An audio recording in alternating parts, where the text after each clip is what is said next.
So I first came across like these GayWire CDs when I was an intern at CJSR. So I went from like just volunteering and then got the summer internship, and then my desk was right next to a shelf that had like a shoebox full of CDs, and I was like, okay, I absolutely will be checking these out. And there was, yeah, lots of really cool stuff on there. And then because I remember very clearly thinking, this is the moment we're going to lose our broadcast license. Like literally, I remember it as quite frightening. It may be entertaining also, but it was terrifying because I was looking, Daryl and I were making eye contact, and I was like, this station has existed for however many years it has, and this might be the end. Yeah, because it was so unhinged. I remember it being very frightening and very unhinged.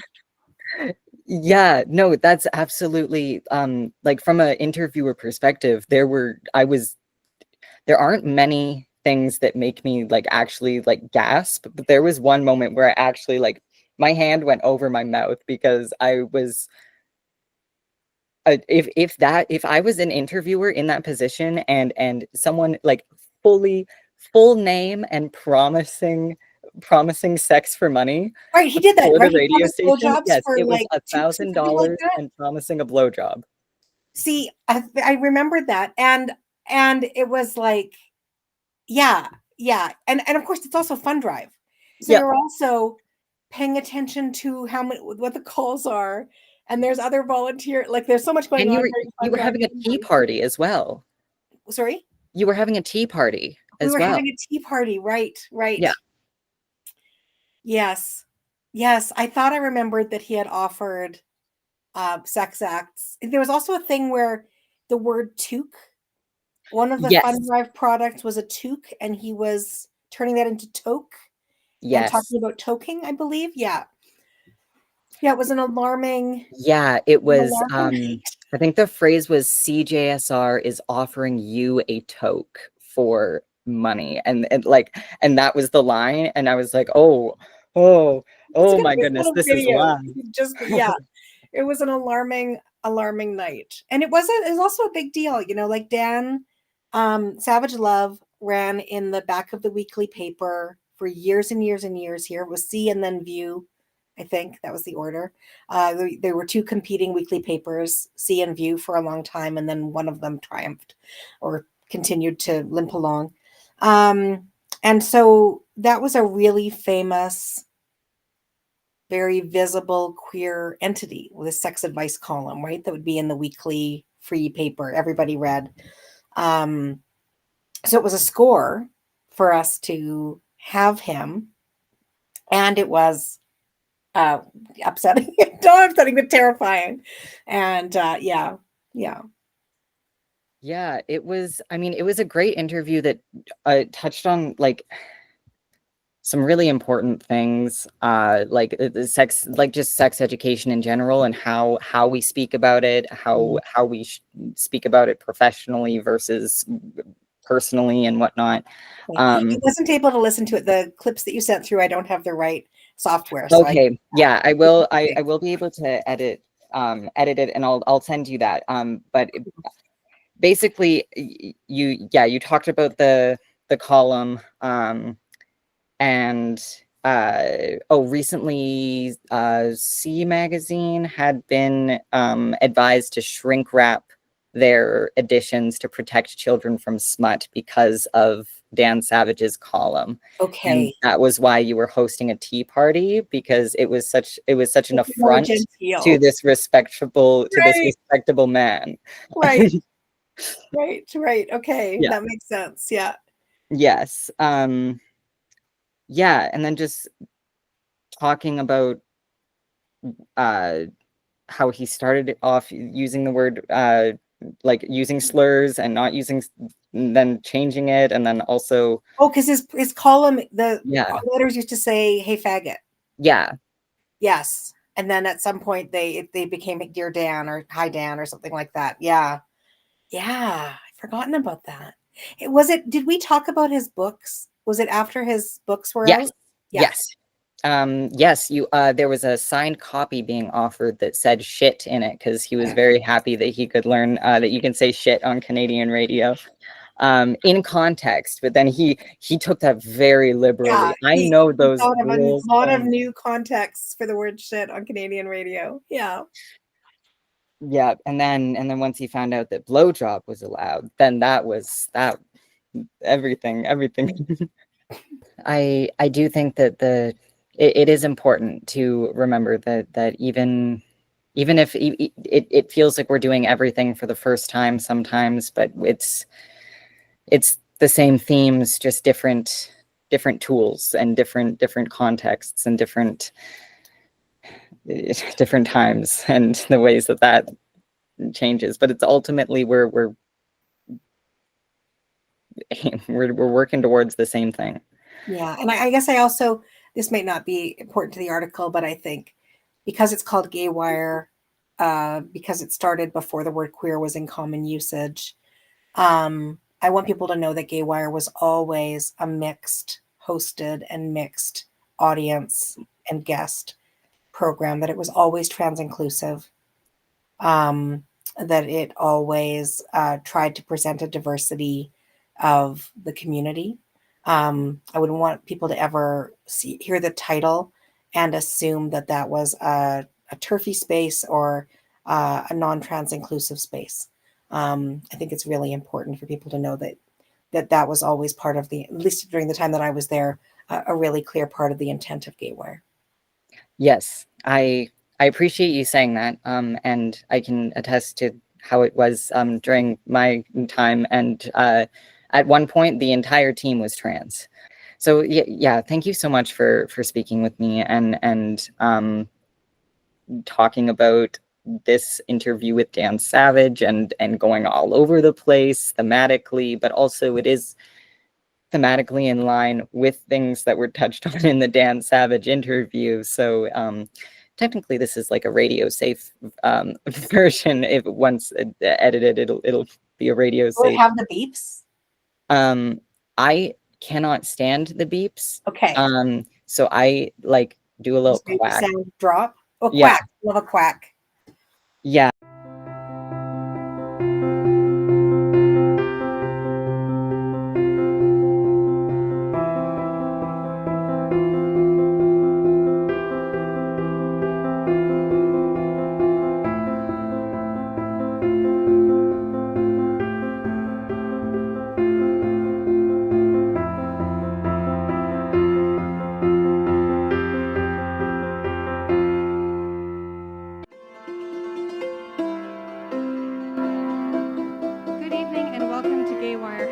Edmonton's radio program about gay and lesbian lives. I'm your host, Kristy Harcourt, and it is a riot down here at Hub Mall. We are joined tonight by Dan Savage, the author of the Savage Love advice column in C Magazine and of the books Savage Love and The Kid, and by Rich Kearney, how delightful, from C Magazine. And by all kinds of people. It's GayWire's FunDrive show. We've got tons of giveaways tonight, including CDs, concert tickets, play tickets, free tickets. Thank you very much to Trevor Anderson from the Varscona Theatre. Free tickets to Die Nasty, the live improvised soap opera, for the first 25 callers tonight, and maybe even more. We could twist his arm a little bit. We'll be back with Dan Savage here on GayWire in just a moment. Thanks for tuning in. Right here, if you want, or right outside.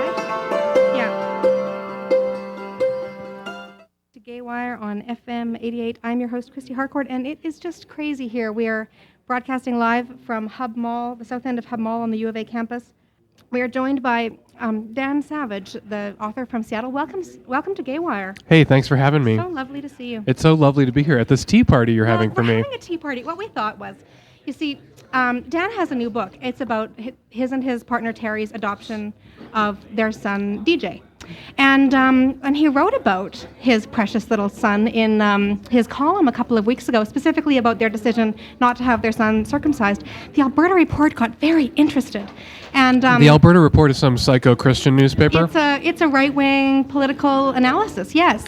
And they called... Also known as toilet paper. Yes, but not very absorbent. And they called our friend Rich at C Magazine and suggested that perhaps it would be best if C Magazine, one of Edmonton's free weeklies, was distributed in shrink wrapping at tills so that no children would be exposed to the smut. It would only make it more alluring for children if you told them they weren't allowed to read it.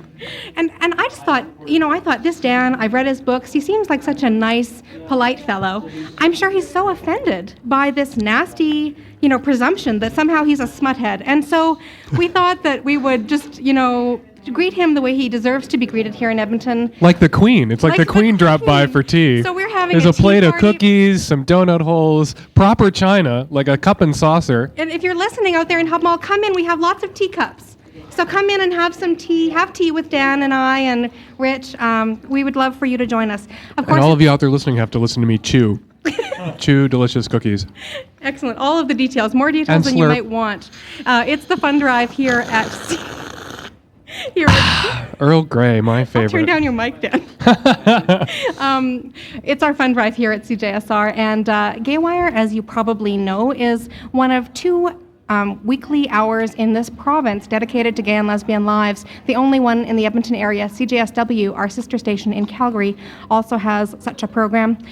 And I'm very proud to work for the radio station in northern Alberta that thinks that gay and lesbian lives are interesting enough for the radio. And so I would love to see your support for GayWire tonight. You can call us at 433-1806, and we'll have tons of prizes for you. Thank you very much, Jackie, for our opening donation tonight. She got Michelle and Digiacello's new CD, and we've got tons of CDs. Our first giveaway tonight is going to be the Jennifer Berzan prize package. It's 2 tickets to her concert tomorrow night at the Arden and her recent CD, Refuge. We'll give that to the first caller who calls with a $40 donation. And again, we're at 433-1806. But here's Dan Savage. Oh, and here's an exciting thing, folks. Usually you phone, and CJSR is, short-staffed a little, so you phone, and I can't answer if I'm talking. You have to wait till the music. Your great delight this week, we have wonderful operators. Jeff and Ryan are waiting to answer the phone. They're very excited.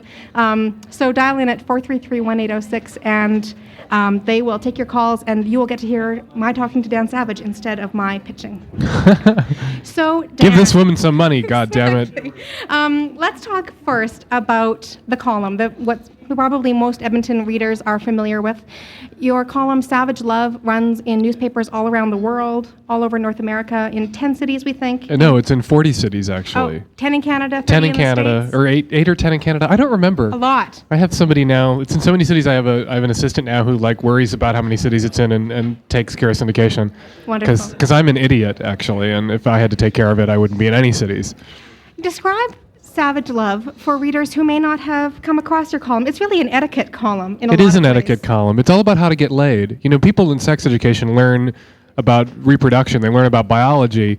And then you go out in the world and you realize that the real sex education that you need is how to talk other people into taking their pants off.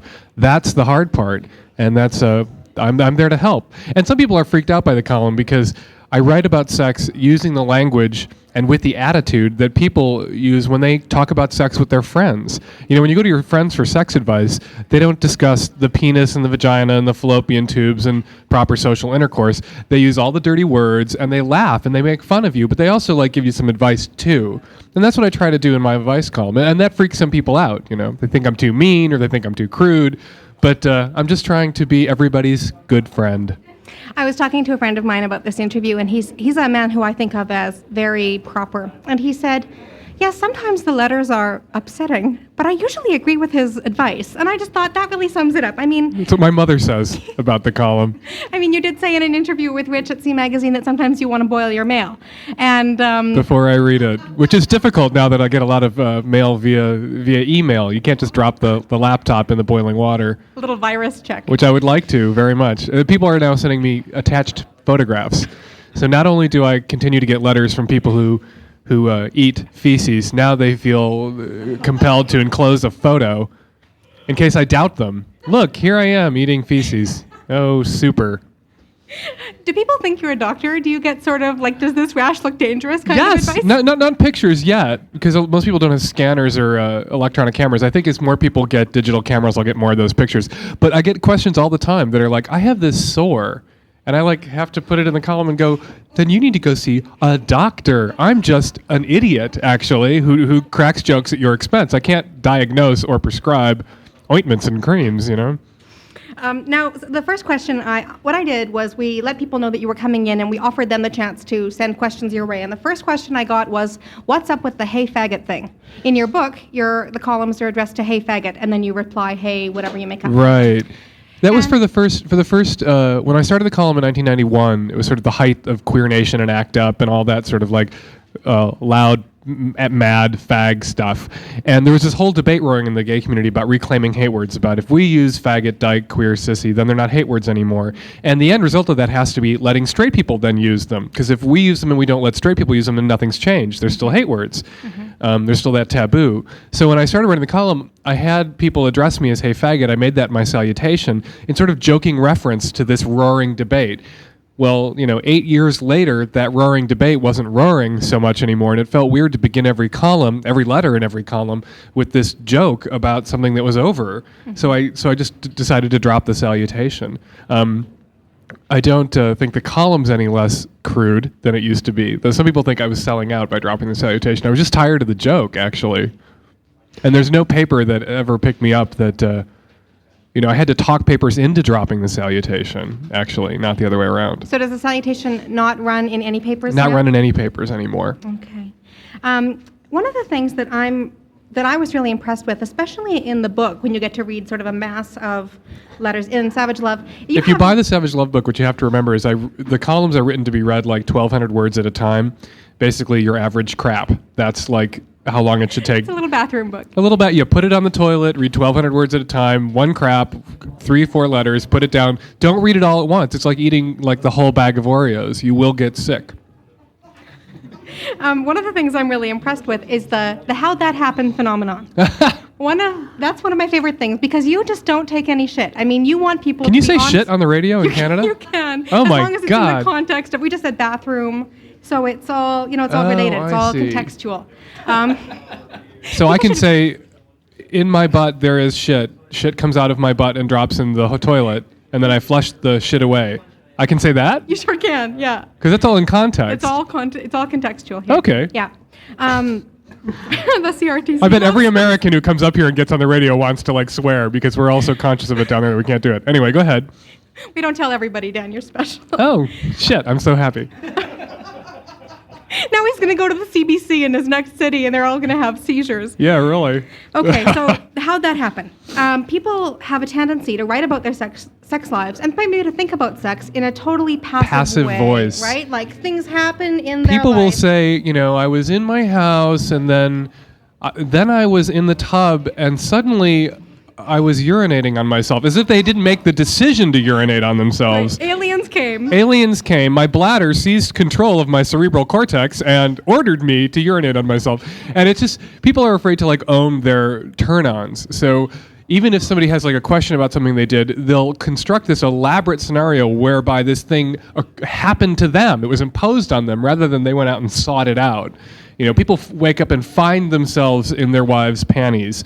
They didn't like go dig them out of the laundry or out of the dryer and put them on and and then I was in my wife's panties, and I love it. I love that construction. Then I was in my wife's panties, like Jeannie blinked her eyes, and the wife's panties appeared on you. Because people are afraid to like say this turns me on, and I did it, and I liked it, and now I'm worried about it.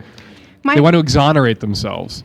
I got your book for Christmas last year, and so at a Christmas party, someone read to me the How'd That Happen letter from the 200% straight guy, which is a story about a man who was unable to admit that he was having sexual relations with another man. Specifically, there was a man who was giving this man oral sex. Right. And he had gone to a masseuse who finished the massage off by giving him can you say blowjob? I think you can, yeah. Giving him a blowjob. Shit, I just got to say blowjob. By giving him a... You can't say, but we're getting the you can or can't. Oh, thumbs up. blow jobs. This man had gone to a guy who was a masseuse. The guy gave him a blow job at the end, and then the guy said, I'm 200% straight, and I couldn't stop him because he had his thumb in my butt. And that blew me away. First of all, for most straight guys, being penetrated anally is more of a mind trip than oral sex. There's a lot of straight guys out there who think a mouth is a mouth is a mouth, but a thumb in your butt, that usually means something. And that just blew me away. I wrote about, and that's a how'd that happen letter. I couldn't stop it. He had a thumb in my butt. I've had thumbs in my butt, my own and others, and it didn't stop me from speaking or objecting if something else was about to happen I didn't want. To quote from the book, is there a system override switch in straight men's butts? Can't move. Thumb in ass. Send help. Now, what do you think about responsibility? What have you noticed in your years of doing this column about the way that people talk about their lives passively? Is that changing? Well, I think it is changing. I think we're entering into a more sort of kink positive millennium, and what people are realizing is that everybody has quirks, and everybody has something odd or unique that turns them on, and the more willing you are to own it and share it with your partner, the less miserable a person you're going to be. It's especially difficult, I think, for straight women, because you look at the kink ads in any newspaper with a lot of personal ads, and 90% of them are from guys and 10% of them are from women. Women. I don't think women have the same sort of fetishizing impulse, because I don't think women's sexuality, ironically, is as oppressed and policed as heterosexual male identity is. So heterosexual males are likelier to develop hang-ups and construct fetishes than women are. Blah, blah, blah. Who put a nickel in me? But all the time I get letters from women who, my boyfriend really wanted to try bondage, so I tied him up, and we did that. Now he wants to do it again. Well, what she doesn't understand is that, if you have a fetish, you want to do it over and over and over again every day until you die. You don't want to do it just once and then you scratch the itch. And I hope to raise awareness of kink and pleasure, because it's the wrinkles and fetishes and bizarre stuff that's amusing and titillating and arousing. Blah, blah, blah. It's the sugar talking. I've had a donut hole and a couple of cookies. There'll be more. I'm not making any sense now. The phone's being quiet because everybody's so entranced. But now you have just heard Dan Savage say blowjob 4 times. How much money is that worth? That is worth You have got to pledge. $30. To let you know, when you pledge here on CJSR, you don't just get the joy of hearing Dan say blowjob on the radio. You get actual blowjobs. If you come down here right now and you pledge 1,000 American dollars, not this Canadian play money, Richard from C Magazine will give you a blowjob. But if you can't afford the 1,000. U.S., not Canada. Okay, for $20. Oh my. For $20, you get a Friends of CJSR membership. That gets you discounts all over town. And blowjobs, no doubt. Is there a T-shirt involved? You get a Friend of T-shirt? That'll get you laid. In just a minute. Just listen to the various ways you can look attractive here. Okay. There's for $40, you get the Friends membership and a CJSR mouse pad for your computer. Mouse pads, that'll get you laid. Just show it to people. Nothing impresses chicks like a cool mouse pad. For $60, you get a CJSR travel mug.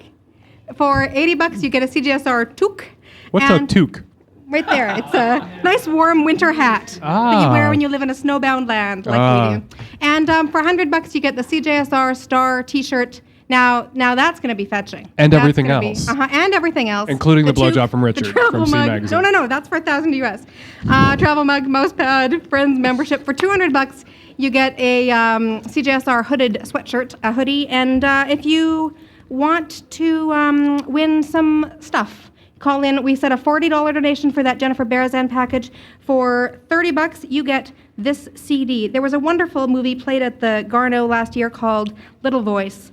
And this is Shirley Bassey off of the Little Voice soundtrack with Big Spender. You're listening to GayWire on FM 88. And the number is 433-1806. You didn't give the number out. Oh, thank you. You did that huge pitch. You didn't give the number out. You're fired. 433-1806. Call now. Call now. Call now. What will he talk about next? Such a neat new board. It's also fancy here. We're having a tea party here on GayWire tonight with our friend Dan Savage. We've got a lot of people listening out in Hub Mall, so I'd like to just repeat that they're welcome to come in and have some tea, and there's some really wonderful baking from Alain Patisserie on White Ave. And right now we're talking about... There's also books for sale over there. Oh, books for sale. Thank you so much. See, he's good. He's got a permanent job. He's staying. Orlando Books is selling Dan's book, the blowjob book that you've been hearing about so far, and his book that we'll be talking about in just a moment, The Kid, an adoption story. And Orlando will be at the gig tonight. I'm speaking somewhere. I'm speaking somewhere tonight. There's a gig tonight, Stoley's Lounge, at 8 o'clock. Used to be Cafe Soleil. It's above the Bagel Tree on White Ave. And they can go $10 at the door. They can pick up books there as well from $10 Canadian, and that's nothing. Not like that $1,000 pledge. That's a lot. And I will sign your books with my own blood if you come and buy a book. Excellent. Okay, next topic in the Savage Love book. There's a part of your book where you get a letter from a fellow who is 21, too afraid to meet other men, and he's a closet case. He's a closet case. He lives vicariously through the gays he sees on the street. And he says he's not only deeply in the closet, he's hidden deep within the clothes. And so, what does that mean? And you take a hard line with this young man. Yeah, I don't have much sympathy for modern closet cases. I think 21 years old and closeted in 1975 or 65 or 55 is a very different thing than 21 years old and closeted in 85 or 95 or 2005. It's impossible now to grow up gay and feel like you're the only one out there.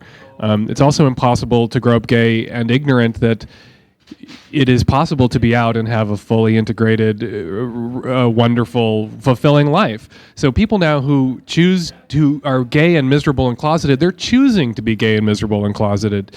And if that's what they want, if they want to be miserable and closeted and don't want anyone to know they're gay, I think they should have the courtesy to shut up and go away and be closeted and miserable gay and not bother anybody else.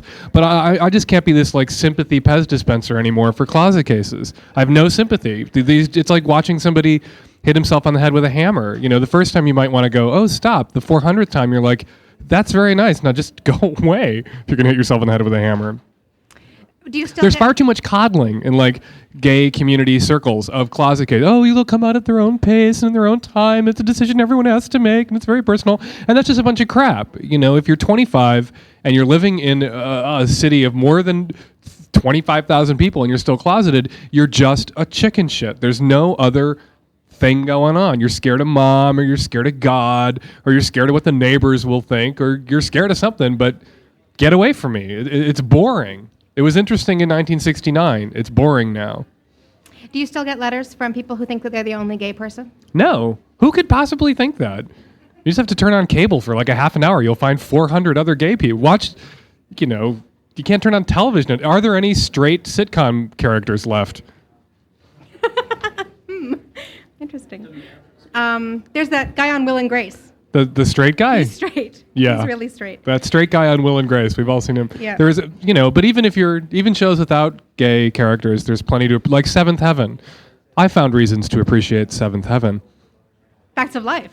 Facts of Life? Yeah, totally. Now, there has been a big debate year after year, it seems, in your column. Somebody writes in and says, who are you to be giving advice to straight people?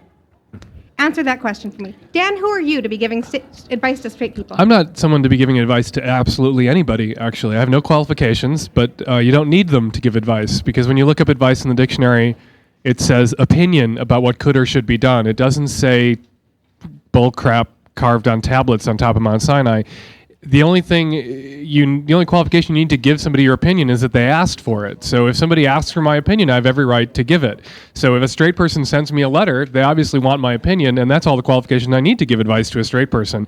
I mean, what people mean when they say that is, because I'm gay, I must be completely ignorant of heterosexuality. And it's always heterosexuals who say this, because some heterosexuals believe that it's possible for a gay person to be as ignorant about heterosexuality as heterosexuals are able to be ignorant about homosexuality. And that's just not possible. You can live a straight life without ever bumping into a gay person. You can't live a gay life without ever bumping into a straight person. They're everywhere. We're not everywhere. They're everywhere. They're in every Hardee's, and they're in every Taco Bell, and they're in every McDonald's, and we're not. So, I have straight parents, I have straight friends. You turn on the TV, there's occasionally straight people on the TV. You read books, there's occasionally straight characters.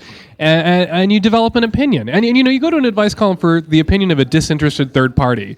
And I couldn't be more disinterested about, like, the subject of cunnilingus than I am. So I'm a great person to come to for cunnilingus advice if you want the disinterested perspective. So there. I'm speaking with Dan Savage. You're listening to GayWire on FM 88. It's our FunDrive, and I'm going to give you another chance to give us some money because we're going to play a little bit of music. I know you don't want to interrupt the outspokenness of our guest tonight. 433-1806 is the number. 433-1806. The sooner you call and give these people some cash, the sooner we'll be back on the air blabbing. Now, every donation we get tonight of whatever amount gets 2 tickets to Dynasty, the live improvised soap opera at the Varscona Theatre every Monday night. So thank you very much, Trevor Anderson from the Varscona, for that kind donation. Also, we're going to give away right now a copy, an autographed copy of Dan's book, Savage Love, the book where he gives everybody a hard time. And I'm going to sign it. He's going to sign it right now. Excellent. Right here live on GayWire. It's going to say, I got to say shit on the radio. Excellent. On that note, one of the CDs we're giving away tonight is a production made by one of our CJSR hosts, Mikey Wanis. It's called A Perfectly Good Word. The CD is called Ballet Mécanique and Other Sound Works. And we often get a lot of calls about this CD. So if you call up right now and give us a pledge of $30, you can get Mikey Wanis's CD, including A Perfectly Good Word. 433-1806. 433-1806 is the goddamn number. Run to your goddamn phones, you goddamn Edmontons. Oh, okay, and we're going to give you that autographed. We've got too many cooks. We're going to give that autographed shit Dan Savage edition for a $40 donation. So listen to this. That is a little bit of Mikey Wanis's recording, Ballet Mécanique and Other Sound Works. The song is called A Perfectly Good Word. And I don't know how many times he uses the word gay in that, but I think it's about 1 million. We've got 2 copies of that to give away. I think I said for $30 pledges. We gave away Little Voice, and we gave away the Jennifer Barazan prize package. We still have, I believe, the... Now, things are being handed to me. Jackie Dumas from Orlando Books. Is this an additional... No. Okay, so great, thank you. We've got... Somebody just held up a sign with some advice for me. What did it say? It said that I can say fuck on the radio. That's not necessarily true. Oh, well, too late. Okay, so here we go. I take it back. Cuff. There. Oh, God. You're listening to GayWire on FM 88, and we're speaking with Dan Savage, and it's fun. Dan's new book is called The Kid, What Happened After My Boyfriend and I Decided to Get Pregnant, an adoption story. And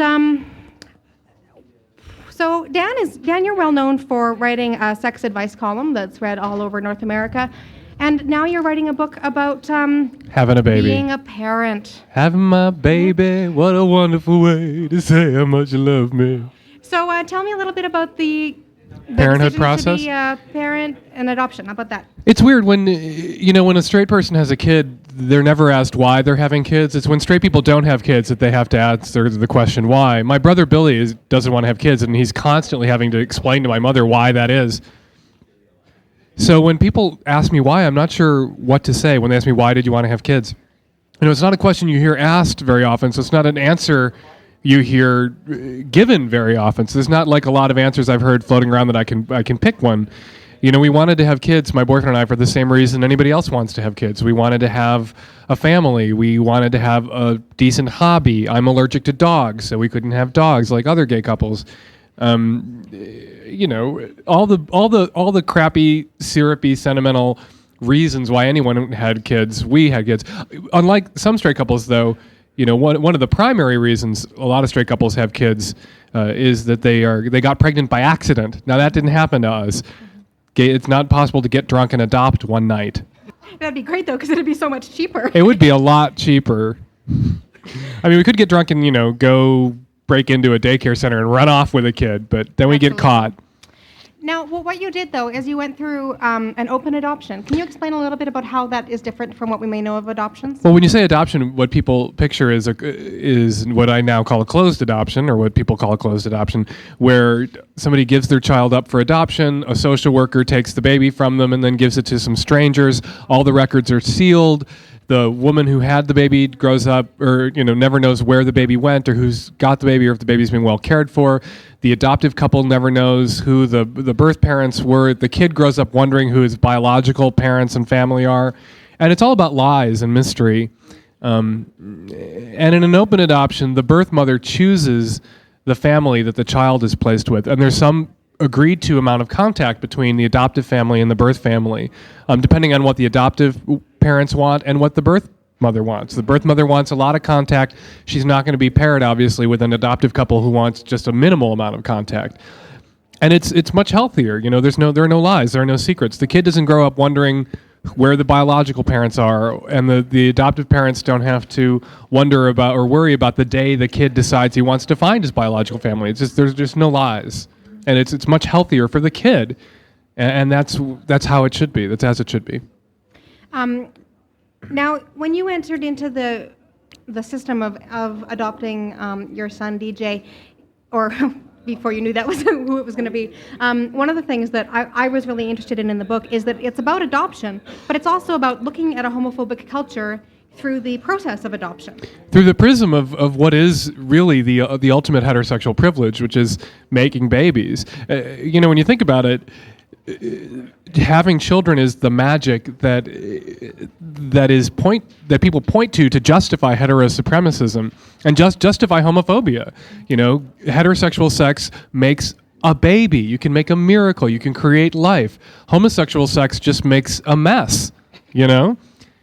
So to do this, to be a gay couple having children, is to sort of demonstrate to straight people that our relationships can be as miraculous as their relationships. Blech. Sometimes I say syrupy things until I want to throw up. It's just the subject lends itself to it. Are we going to play some more songs? We're not for a minute. I like your musical selections. Oh, thank you. Much Thank more you than I very like much. listening to myself blab. Well, I like talking to you, and Oh, the people do too. So we'll indulge them for now. But the longer I talk, the talking cuts into my stuffing cookies into my mouth we're time. Run out soon, thankfully. So it'll all be fine. Do you need more tea? No. Oh, yes, I do, We're but there having is a no tea more. party. Is the tea gone? The teapot has run dry. Can someone run to Java Jive and ask them for some more water? Thanks. So we're having a tea party with Dan Savage here. We're talking about his new book, The Kid. I require tea. His rider was so extensive, it was really hard to get him to agree to come in. That's a line from Importance of Being Earnest by Oscar Wilde. I require Look at tea. how cultured. I know. We're here at Hub Mall, broadcasting live. We're at 433-1806, 433-1806. They want some of your money. We want your God money. damn it. We sure do. Now, so you entered into this very hetero situation of trying to adopt. Everybody else just about sold themselves as potential adoptive parents on living in the suburbs and raise the promise to raise the child in a strictly Christian environment. And you were terrified. We were terrified. We went to a seminar. We had to go to a seminar, a 2-day seminar for couples looking to adopt through this agency. And the whole first day, when we arrived, we learned the whole first day would be spent grieving our infertility, which is kind of ironic because as Something gay you've never men, grieved before. we grieved it a long time ago. I think all gay people, when they come out, go through this moment where they go, wow, my sex is always going to be about recreation and never about procreation. And anybody who says that that's not something they mourn even a little bit is a liar. I mean, there is sort of an existential hole in the center of gay sex that can't be denied and actually I think should be embraced. And all you have to do to sort of get over it is realize that heterosexual people have many more orgasms than they have children. So heterosexual sex is about as much about recreation as homosexual sex. But anyway, we go to this grieving our infertility thing and they bring in a couple of birth mothers who've placed their children through the agency to explain why they chose the homes that they chose, why they chose the couples they chose. And they all said that it was because they wanted a good Christian home. And we're sitting there going, oh my God, we're never going to get picked if this is the criteria. Mm-hmm. Luckily for us, along came a inconveniently knocked up teenage atheist who didn't care, who was more than happy to give her baby to wolves to raise or fags. She didn't matter. And probably, like, reading the book, the girl who does choose you and your partner, Terry, Melissa, is, I got the impression that she probably would be way more comfortable in your house than maybe in the suburbs. Oh, yeah. I mean, the reason she chose us, she's sort of one of those street punks, one of those kids who are homeless by choice and sort of like traveling around the continent. There's this great circuit of gutter punks, they're called in Seattle, and they go north in the summer and they go south in the winter. and they spare change on corners, and it's this great wandering Woodstock, I call it in the book. And she's one of those kids, and for her, it would have been harder to deal with a sort of white, uptight, suburban straight couple. She says it didn't matter that we were gay. What mattered to her is that we were urban, and that we looked like people she could recognize, as opposed to a straight suburban couple. Interesting. Now, one of the other kinds of reaction that you got, besides people being a little freaked out at the seminar, was that maybe you weren't impressive enough a sample of homosexuality. That perhaps it should be a much more mundane test homo. We got that from some gay people that we knew, that my boyfriend and I weren't the right kind of gay people to adopt, that we weren't unassailable. We were saleable, apparently. We could be assailed. We are urban, young, sort of we've led the gay life that the religious right in the United States demagogues about. We've done the drugs, and we've been to the parties, and we've danced with our shirts off, and we've had a lot of sex, and I've left, a paper trail, basically. I've written about it, so I can't deny it. I can't be a hypocrite boomer parent and say, I never smoked marijuana, or I never did cocaine, because I've written about having done both, and more, and worse. So some people felt that with the religious right in the States threatening to go after gay adoption, that we shouldn't adopt, that we was a risk for everybody.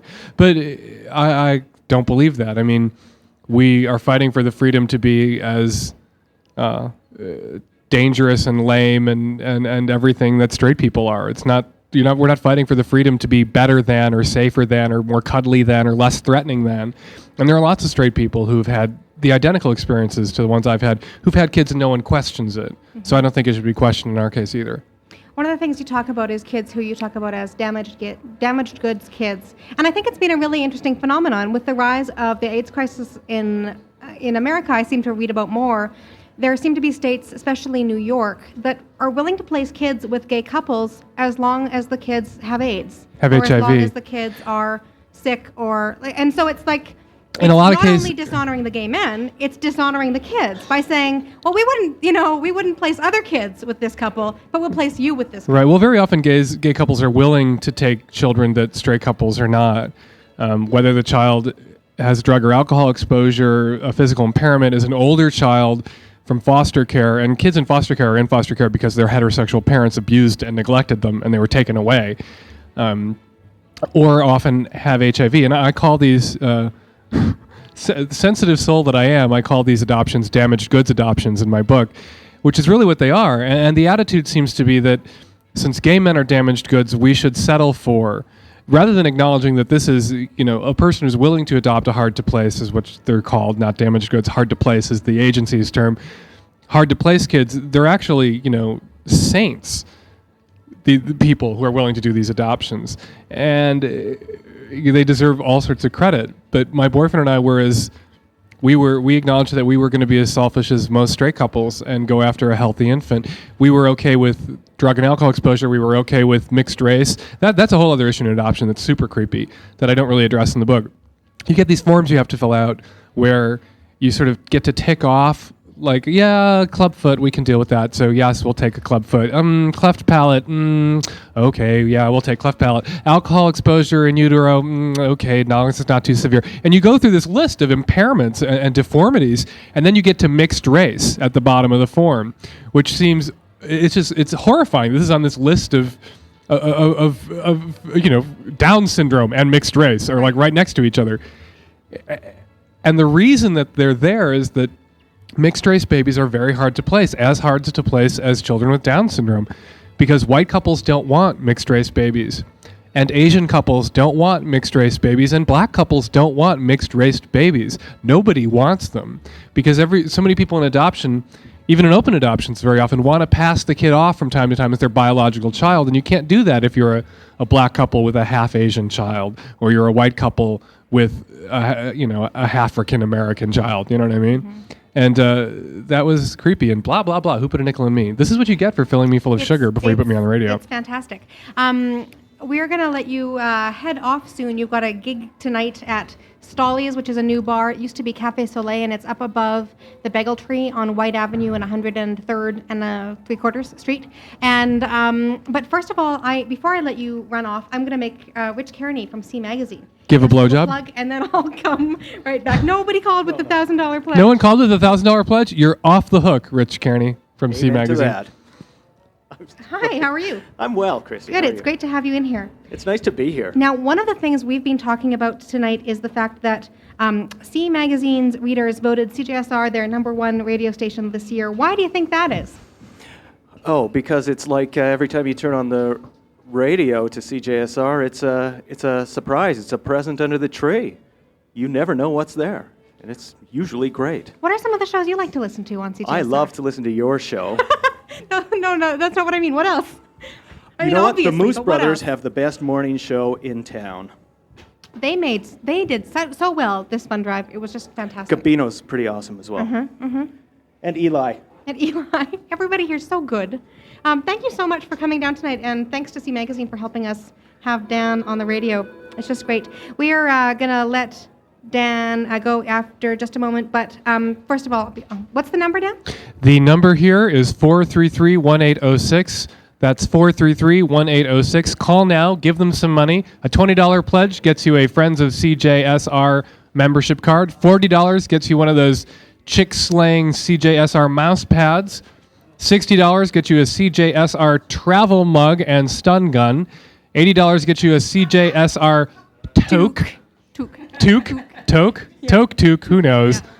And also $100 gets you a CJSR T-shirt and a mouse pad and a travel mug and a toque and all sorts of things. And $1,000 in U.S. funds pledged tonight gets you a blowjob from Richard from C Magazine. Dan, thank you. 433-1806. 433-1806. Call now. Dan, thank you so much for coming in tonight. GayWire's not over, but we're going to let Dan run off to his next gig. You are doing the gig at Stolly's tonight, and then tomorrow night you're going to be at the Loud and Queer Cabaret. Yes, I am. The Workshop West is putting on, and the number for tickets to that is 477-5955, I think. So thank you so much for coming in. Give us a call. At 433-1806. Yes, 433-1806. Say the nasty word just one more time. Blowjob. Thank you. This is... Toque. This is- Toque. Shit.